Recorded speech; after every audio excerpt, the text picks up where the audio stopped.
Hello everybody, Interi back again with another video. It has been a long time ago, guys. I've been really busy. I really needed to take a break after that ATP Tour finals in London, where Daniil Medvedev won his biggest title of his career 3-4 weeks ago. And I really needed to recharge my batteries, and I've been busy with work, family, etc, etc. But I need to do a video before this year ends, and kind of do a review of the season that we have had in 2020, this strange pandemic year, and what are my thoughts about this season.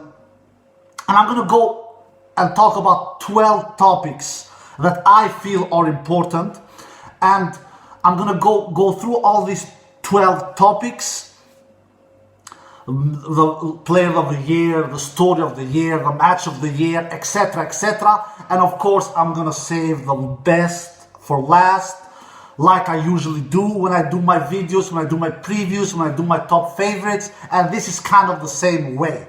I'm gonna start from my number 12th place, and of course finish with the most prestige stat and award and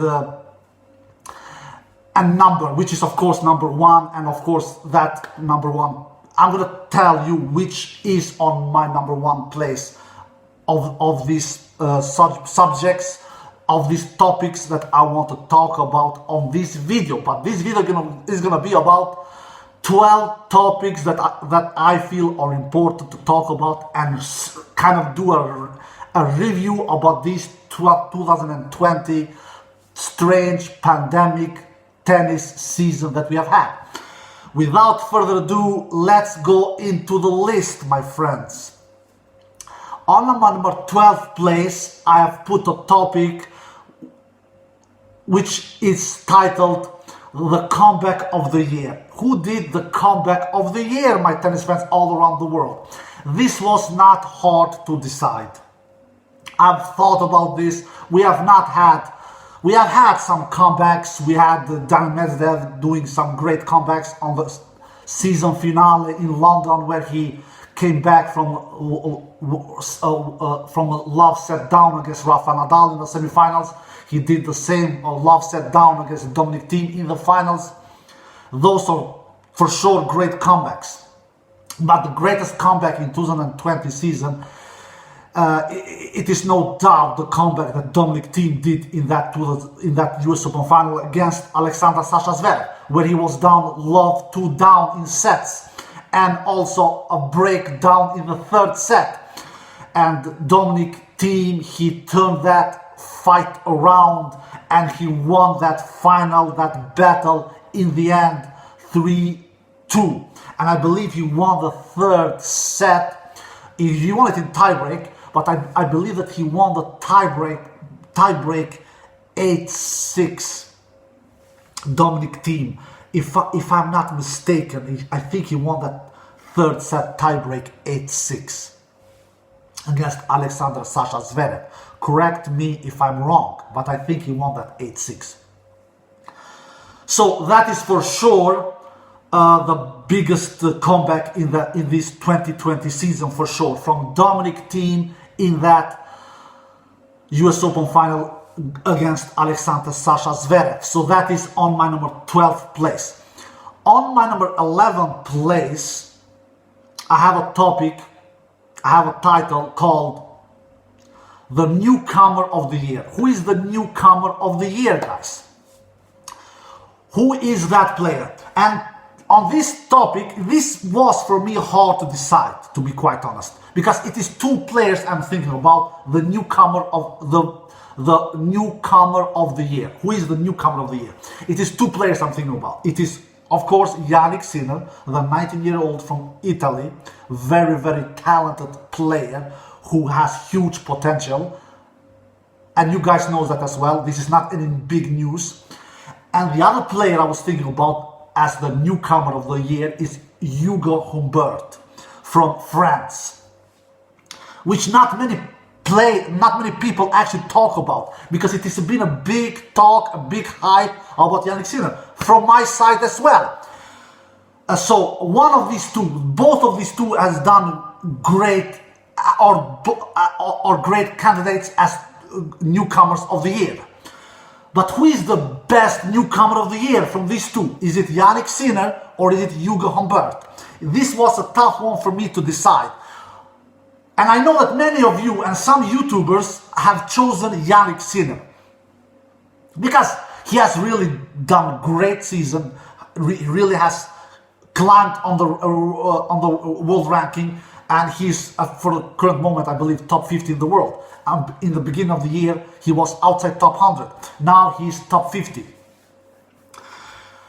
But after thinking about this, who is the newcomer of the year? I have chosen that Hugo Bert is, for me, the newcomer of the year. And I'm going to tell you why. Guys, what is tennis all about? What are these players playing for? Yeah, they play for money. It is their work. But what are they chasing? What are the goals? Win titles. It is to win titles. And Hugo Bert, who is 22 years old, three years older than Jannik Sinner, who is 19, he has won 2 titles this season. Auckland in the beginning of the year in January, and Antwerp in Holland, Netherlands in October or November, something like that. In those one of those 2 months, he won his 2nd title of the year, Hugo Bert. And he has also climbed on the world ranking. I believe at the current moment, I believe that Hugo Bert is top 50 as well, for sure top 50. I know he's top 50, Hugo Bert. I believe he's 32 in the world, something like that, and Jannik Sinner is 37 in the world. So, yeah, I know Jannik Sinner did a great run in French Open, played the quarterfinal, and actually was one of the few players who pushed Rafael Nadal most in that French Open tournament this year. He won, I believe, 11 games, almost most games of all the players, besides Diego Schwartzman. Diego Schwartzman won 12 games against Rafa Nadal in the semifinals. Jannik Sinner won 11 games against Rafa Nadal in the quarterfinal, and actually was serving for that first set against Rafa, when he was serving in that 10th game, when he was serving in that 4-5 game. But Rafa braked, and then Rafa in the end won that first set 7-6. In the end, Jannik Sinner lost that match 7-6, 6-4, 6-1. Jannik Sinner, he took 11 games from Rafa. So he did a great match against Rafa Nadal. But in the end, it is the titles, guys. It is the titles who matter the most. You know that. I know that. Everyone knows that. And Hugo Bert, he has won 2 titles. Jannik Sinner, he has won 1. He won in Sofia. He won his first ever title in Sofia. Jannik Sinner. So a great achievement from Jannik Sinner there. But Hugo Bert, he has won 2 titles. So I feel that I need to have Hugo Bert as the best newcomer. That is my feeling. That is my opinion. Some of you maybe have Jannik Sinner. It was not an easy one to decide. Absolutely not. But I have to put Hugo Bert ahead of Jannik Sinner there. All the reason that he has won 2 titles, Jannik Sinner has won 1 title. So on that 11th place on this topic as the newcomer of the year, I have the French dude, the 22 years old player, Hugo Bert, who also, by the way, defeated Dan Medvedev in Hamburg first round, if I remember correct. So that is also a great achievement. On my 10th place on this list of 12 important topics that I want to talk about in this 2020 season that we have seen. On our 10th place is the most improved player of the 2020 season. Who is the most improved player, in my opinion? Who has improved most?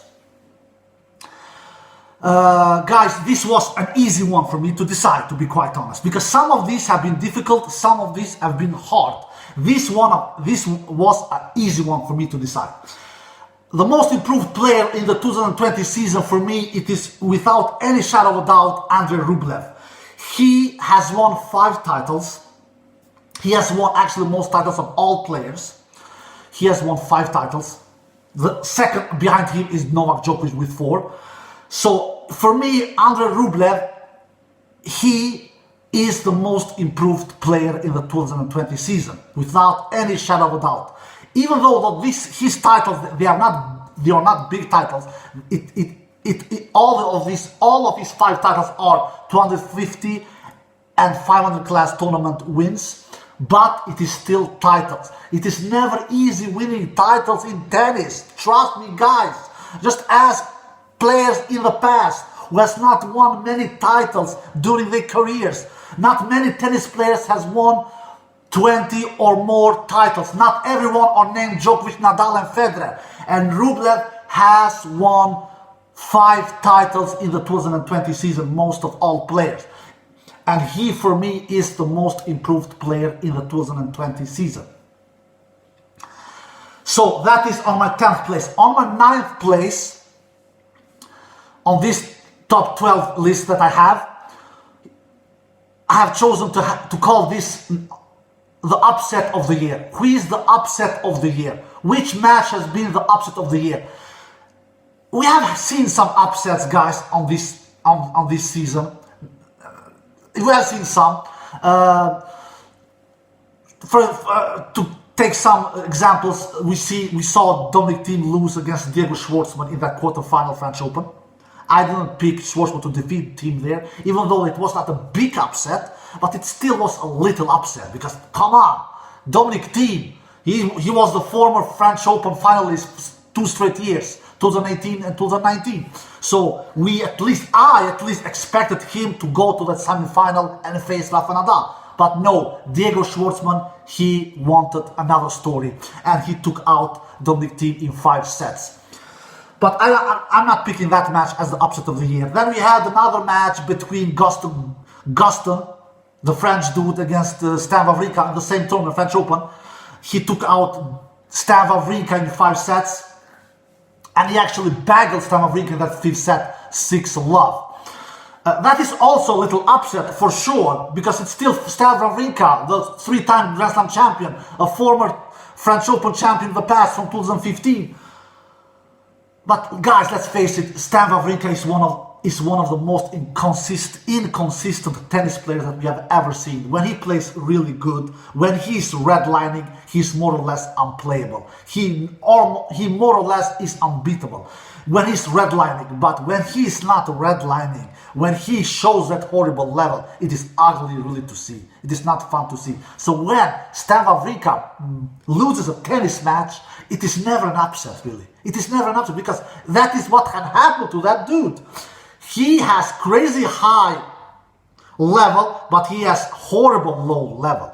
And he didn't show any good level against Gustin, for sure, in that 3rd round match, I believe it was. All credit to Gustin. He played an unbelievable match. His drop shots was just outrageous. And he did a great match in the 4th round as well against Dominic Thiem, and took Dominic Thiem to a 5-set battle. But in the end, Dominic Thiem he defeated him in 5 sets. But I just cannot put this match between Wawrinka and Gustin as the upset of the year, because it is Wawrinka. If he would have defeated Dominic Thiem, if he would have defeated Nadal, if he would have defeated Djokovic, that would be another story. Then I would not have that. Then I would not have it as the upset of the year. I would have it as the upset of the entire history of tennis. But he defeated Wawrinka, so I cannot have that as the upset of the year because of Wawrinka's inconsistency level. We all know that Wawrinka is so inconsistent. The match that I feel that I need to have as the upset of the year is actually the match between Djokovic and Sonego in that quarterfinal in Vienna. I believe that Djokovic took only 3 games, 6-2, 6-1, he lost, or 6-1, 6-2, something like that. I know that Djokovic only won 3 games, and many of you believe that Djokovic tanked that match. Yeah, he maybe did. He was for sure not playing like his life was on the line. But we don't have any proof. We don't know the guy. We have not talked to him. He's not any family member to us, Djokovic. So, we don't have any proof. The only proof I have is the score. I see the score. Sonego took Djokovic apart. 6-2, 6-1, 6-1, 6-2, something like that. Djokovic took only 3 games in that match. So when I see the score, when I see the match, Djokovic, he lost. Sonego won. Nobody expected that, that's for sure. I didn't expect that for sure, so I will have that match as the upset of the year. For me, that is the upset of the year. So on my 9th place of this list, I have as the upset of the year Sonego defeating Novak Djokovic in that quarterfinal in Vienna and giving Novak Djokovic the world number 1 only 3 games. Tanked or not tanked, I don't care. I look at the score tells me that Djokovic took only 3 games. On my 8th place, the disappointed action of the year. Which was the disappointed action of the year? This is a topic that I feel needs to be on this list. Because what was the most disappointed action of the year? And that is on my 8th place. The most disappointed action of the year, for me, guys, it was no question of, it is no doubt that it was Novak Djokovic action in US Open. When he was defaulted, when he was disqualified. Because Djokovic really lost a big, huge opportunity. He was really rolling that tournament. He won his 3 first matches in straight sets. He came to the tournament with 0 losses. He had won Australian Open. He had won Dubai before pandemic started. He had won Cincinnati before the US Open started. He really was rolling. He was really in a great shape. He was looking unstoppable. And then he goes and do that kind of a thing. Even though that you who follow my channel, you have seen I've done a video about that when this happened 2-3 months ago, that I really was not agreeing with the tournament directors, the tournament organizers to kick him out because he didn't do the thing with purpose. He was not doing that intentionally. He did that. He didn't want to harm anyone. We all know that. You could see that. He lost his serve in that 6-5 game. He lost his serve and he did like this. He flicked the ball and he hit the line judge on the throat. So his intentions was not to hurt anyone, but it's still his own fault. The rules are there. Do I agree that they kicked him out from the tournament? No, I don't agree. Absolutely not. Because he didn't do it with purpose. But the rules are still there. Did they do wrong?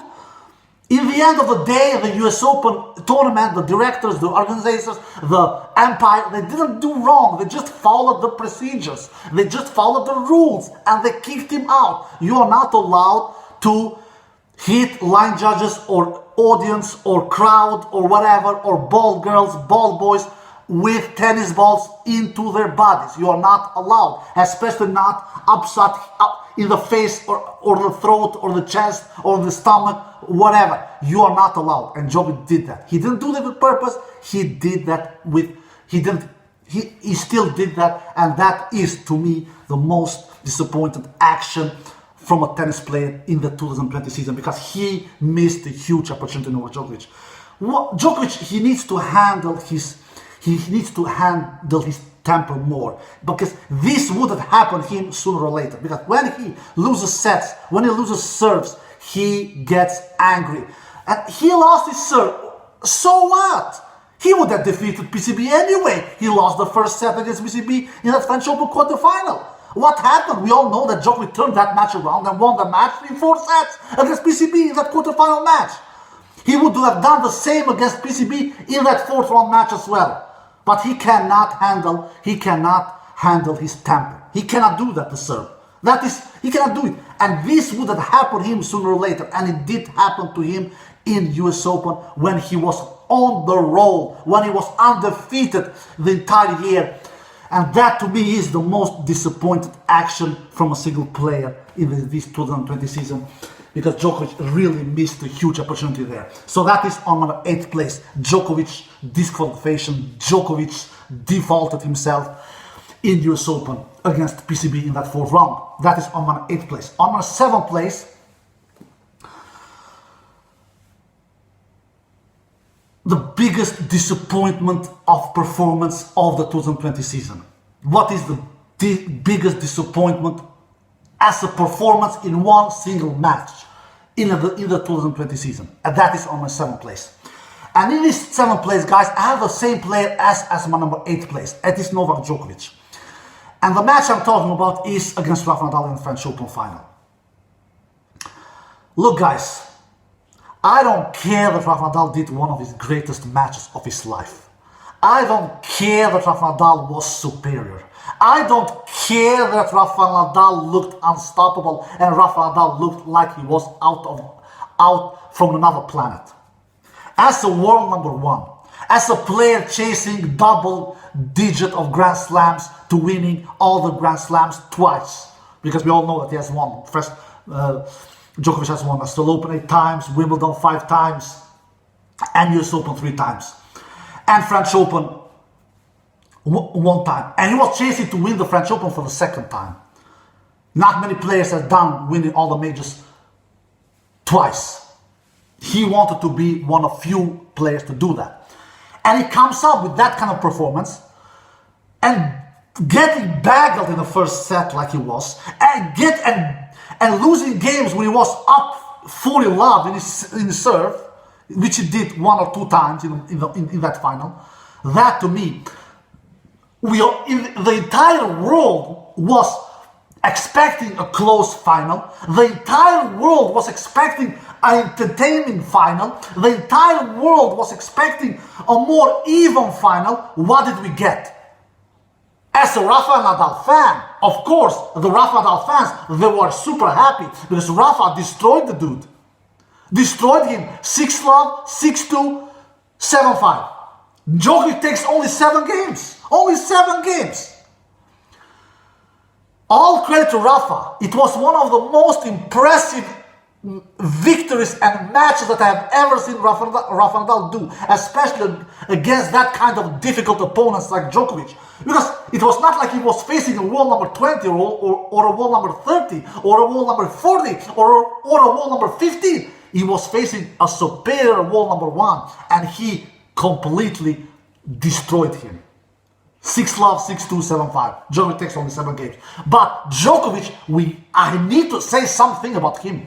Too many errors, too bad serving, too bad returning, too inconsistent. Rafa was unreal. He was unreal. But Djokovic, I'm not saying it is not any harm. It is not any. You cannot never be ashamed of losing against Rafa Nadal in French Open. Never. Rafa Nadal, what he has done in French Open, I do not need even to talk about it. All of you know what he has done in French Open. But Djokovic, he should put more of a fight. More of a fight. I wanted to see more of a fight. I wanted to see more than 7 games won by Novak Djokovic. I wanted to see more than 7 games won, not only 7. Not in that big final. So much on the stake, and it takes only 7 games. To me, that is on my 7th place. The most disappointing performance in the 2020 season, without any shadow of a doubt, that was Novak Djokovic against Rafa Nadal in the French Open final. Period. I don't care if you guys agree with me or not. I don't care. This is fact. We all had expectations. We all had expectations. We all had expectations for more. We had more expectations for that kind. We all hyped that match. I even did myself. An idiot like I was. I cannot believe I picked Djokovic to win it. I was not confident. I didn't do that with confidence. I said Djokovic will take Rafa Nadal down in 5 sets. My God, talk about being wrong. I was completely wrong. Completely. I thought that this is the time for Novak. Djokovic has been Rafa's kryptonite in so many years. But that is not the case on clay. And as who have followed tennis so many years, I should have known better. I really should have known better.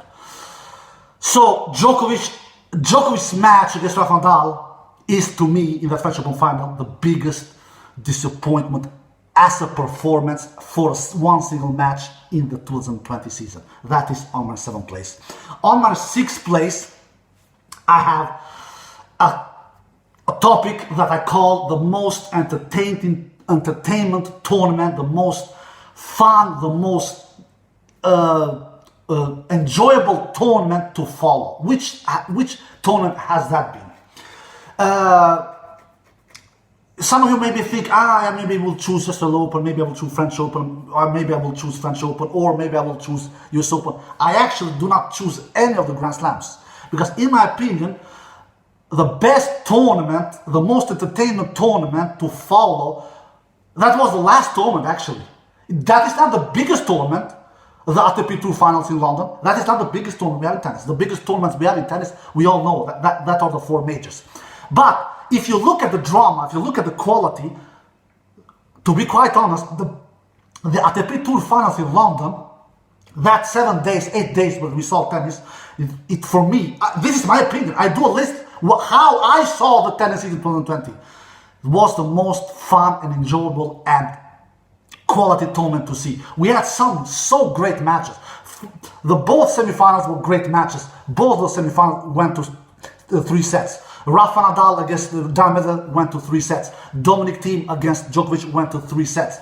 And Dominic Thiem coming back from love 4 down in that 3rd set tiebreak in the Djokovic and winning 7 out of his last 8 points, out of the last 8 points that was played, and in the end Dominic winning that 3rd set tiebreak against Djokovic 7-5. It really had so much quality, so much drama, so much entertainment, you name it. That was 2 matches, the semi-final. Then the final was also great between Medvedev and Dominic Thiem. Thiem winning the 1st set, and then Dominic coming back winning then Medvedev coming back winning the 2nd set in the tiebreak 7-2 after being down, love 2 down and winning 7 straight points, winning that 2nd set tiebreak 7-2, and then Medvedev winning the 3rd sets, I believe 6-4, if I remember correctly. Great matches. Then we had the match between Rafael Nadal and Dominic Thiem in the round robin, where absolute epic and classic, really good match from both Rafa and Dominic Thiem. Really good match, which Dominic in the end won 7-6, 7-6.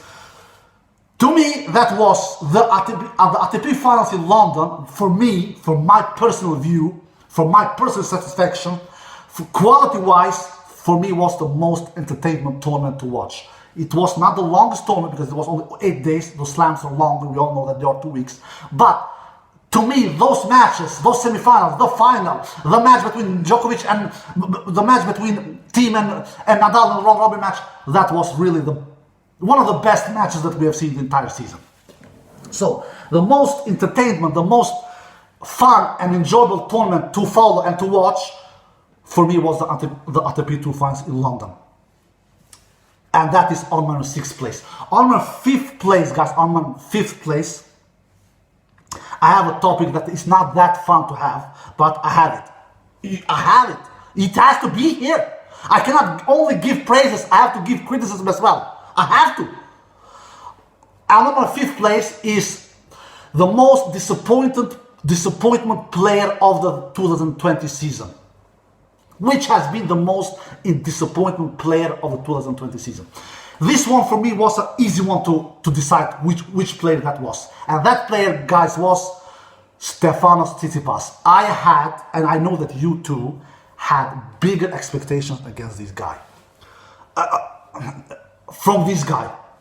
After doing a great 2019 season, playing the semi-final in Australian Open, defeating Roger Federer there on his way, winning the ATP Tour Finals in London last year. Doing a good season, he didn't do great season in 2020, guys. He didn't do. He crashed out early against Milošević in Australian Open. He crashed out early against Boda Čorić in US Open after having 5 or 6 match points. He crashed in the group stage in that ATP Finals in London, and he only won 1 title the entire season. So to me, Stefanos Tsitsipas, considering what kind of huge ability he has, because he is a huge talent. I have to be honest. He is a huge talent. Some people can say, but Milos Raonic didn't do better season. Diego Schwartzman maybe didn't do better season. Diego Schwartzman didn't win any titles, or Milos Raonic, or Grigor Dimitrov, to mention some of the players who also didn't do that kind of great season without any titles. I look at the potential, guys. I look at the potential what the players has and what they have achieved. Milos Raonic is not in his prime of his career. Grigor Dimitrov is not in his prime of his career. Even Diego Schwartzman, maybe he's not prime of his career. He played the semi-final French Open. He qualified in the ATP 2 finals in London for the first ever time. But we all know why he did that, because Roger Federer was not there. Because if Roger was healthy, Diego would never have played that tournament to begin with. Anyway, I look at the potential, and when I look at the Stefanos potential and what he has achieved in 2020 season, for me, this was not even a hard one to decide. Stefanos Tsitsipas, for me, is the most disappointed player of the 2020 season. I expected more from him than what he achieved. That is on my 5th place. The most disappointed player of the year is Stefanos Tsitsipas. Then we go to my number 4th place, the story of the year, which has been the story of the year. And this one has been, here I have some candidates. The fire brush that we had in Australian Open, when all the players came together and helped and donated money, and not only players, also other tennis commentators like John McEnroe, to mention one, also donated money, etc., etc. We had Dominic Thiem, the story of the year, becoming the first Grand Slam champion since 2014, when Cilic won the US Open. So we have had a new Grand Slam champion since 6 years back. And if we take out Cilic, we have not had a new Grand Slam champion in many years, guys, because we all know that the Big Three have dominated the Grand Slams. The Big Three have dominated the entire tennis season, more or less. So that was also a huge story of the year, when Dominic Thiem won his first ever Grand Slam title in US Open. And then we have Rafa Nadal equaling Roger Federer's 20 Grand Slam titles, with 20 titles when he won that French Open. That also was a huge story of the year, in my opinion. After thinking about these three, which is the most impressive story of the year, I've decided to choose Rafa Nadal, because what people did in Australian Open, that was great. But guys, let's be honest, it is not many places around the world have bad situations. People are starving from food, earthquakes. We had a big earthquake in Albania last year, and tennis players didn't come together and help the people that suffered from that big earthquake in Albania last year. So what they did on Australian Open was great. I love to see when people help other people. I really love it. I am a big human lover. I love when people help other people. I love seeing that. I love hearing that. But it is not, I cannot have that as the story of the year, of the reasons that we have other places that people have bad situations and players has not come together and helped them. I cannot have that as a Open as the story of the year. Dominic Thiem winning his first ever Grand Slam title, I cannot have that as the story of the year, even though that was a huge achievement and a great achievement. I have to have Rafael Nadal, because winning 20 majors, man, that is huge. That is huge. Man, my God, you have to be impressed. And he equaled Federer's Grand Slam record with 20 in this French Open, and he did that without dropping one single set. That has to be the story of the year. My God, that has to be. To win one Grand Slam is so difficult. Just ask Federer, Davydenko, Berdych, Tsonga, Söderling, to mention some. Ask them. To win 10 double digit is incredibly difficult. Not many players has won double-digit Grand Slams, guys. Huge players like Becker, McEnroe, Lendl, Connors, Agassi, they have never won double-digit Grand Slams. Rafael Nadal, he wins 20. And he has not won his last. But that is another topic, if he's healthy.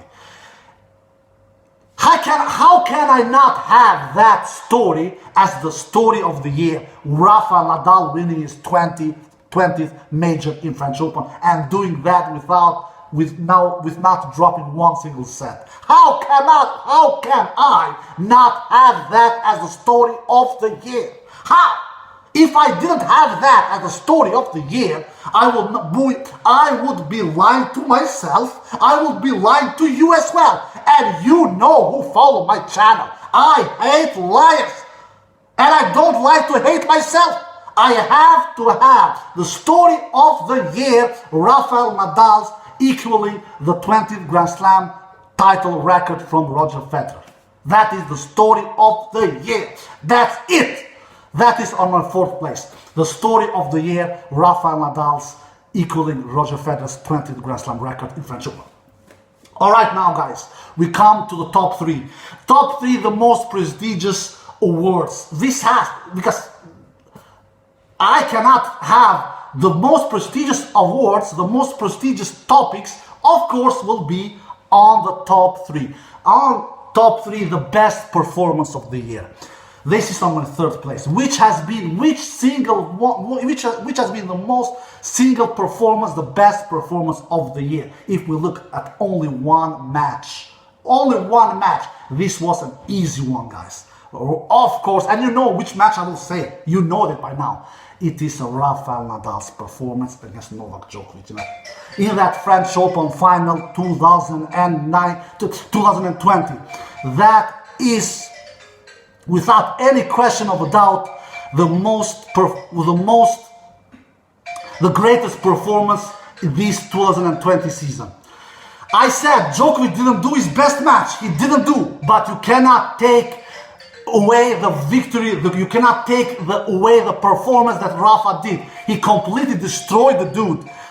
The returning, the shot making, the serving, the winners, the unforced errors. I think Rafa did only 14 unforced errors the entire match, and I think he did 31 winners, something like that. That has to be the greatest performance of the year. It has to be. Djokovic, he was not dancing tango with Rafa Nadal. No, he didn't do. But that is not Rafa's fault. Rafa also made Djokovic not to dance that tango dance. Rafa was the guilty one for Djokovic not dancing the tango dance. So I cannot take anything away from Rafa Nadal. The Rafa's performance in that French Open final is, without any shadow of a doubt, the greatest single performance in the 2020 season that I've seen in this year. No question about that, guys. That is maybe that match from Rafa was his best performance ever in his career. Maybe. I'm not quite sure about that. That match, that performance he did against Federer in the 2008 French Open final also was pretty impressive when he destroyed Federer there. Also baggled Federer there also in one of those sets. So on my 3rd place, the performance of the year for sure, that was Rafael Nadal's match against Novak Djokovic in that French Open final. On my 2nd place, guys, is the match of the year. Which has been the match of the year? And I'm going to be honest with you guys. In this 2020 season, this pandemic strange 2020 season, we have not had that great super matches to choose on here. At least not as we had in 2019, where we had Federer and Djokovic, that Wimbledon epic final. Even though as a Federer fan, that was a heartbreaking one to witness, but it still was a very good one. And then we had the Rafa Nadal Medvedev US Open final also, which also was a very good one as well. In this year, we have not had quite that kind of finals. That we had the Australian Open final between Djokovic and team. But I don't feel that match was particularly super high quality of match. They never played great at the same time. What makes a great tennis match? When players play good at the same time. I don't feel that was the case in that Australian Open final between Djokovic and team.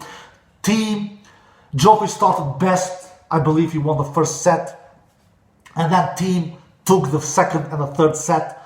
Team played them good, and Djokovic not that great. And then Team played good in the... then Djokovic played good in the fourth and the fifth set, and Team not that much. Especially, I remember Team was not hitting that down the line backhand that good. He was not hitting that down the line backhand good against Djokovic in that US Open final, which he really needs.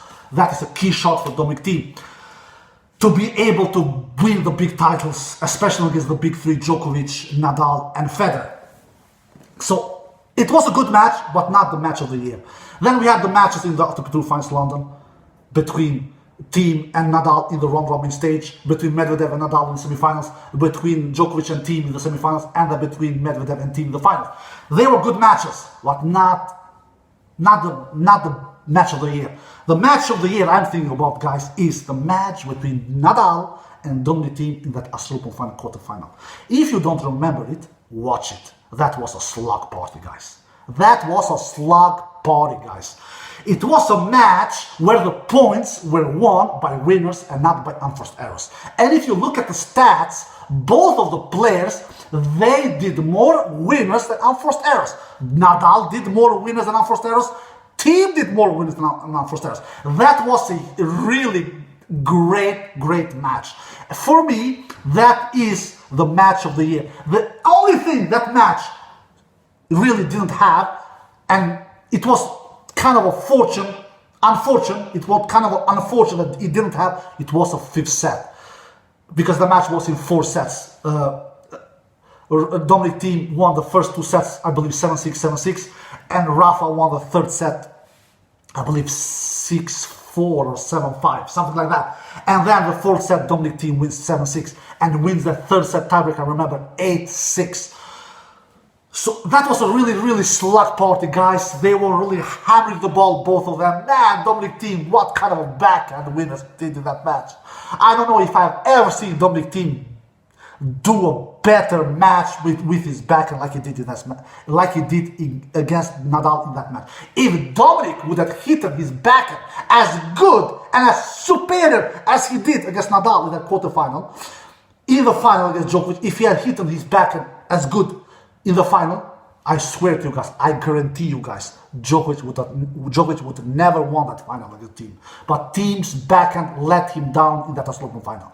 To me, Dominic Thiem and Rafael Nadal match in that quarterfinal US Open is the match of the year. Even though it was only 4 sets, it is the match of the year. It is the match of the year.